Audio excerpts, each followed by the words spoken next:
ஆரம்பத்தில் சில ரவுண்ட் வரைக்கும் 4-5 தொகுதி மாறி மாறி இங்கே 2 அங்கே 3ன்னு போனாங்க. கடைசி வரைக்கும் விருதுநகரும் தருமபுரியும் ஒரு டைட் கான்டெஸ்ட்டை கொடுத்தாங்க.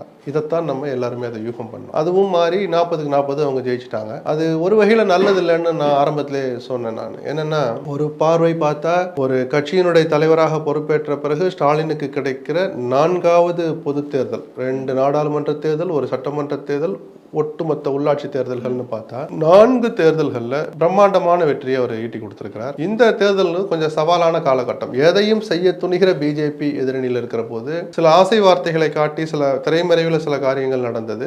அதிமுக இந்த அணி உடையுமான்னு காத்துட்டு இருந்தது. அதையெல்லாம் மீறி இந்த அணியில் ஏற்கனவே இருந்தவர்களுக்கு சில நியாயமான எதிர்பார்ப்புகள், கூடுதல் எதிர்பார்ப்புகள் இருந்த போது அதை நிறைவேற்ற முடியாத விஷயங்களை எடுத்து சொல்லி கன்வின்ஸ் பண்ணி அந்த அணியில தக்க வச்சு நம்பர்களையும் கன்வின்ஸ் பண்ணி ஏத்துக்க வச்சு ஒரு பெரிய வெற்றியை நோக்கி எடுத்துட்டு போனதுல ஸ்டாலினுடைய தலைமை பண்பு இதுல உறுதியாயிருக்கு.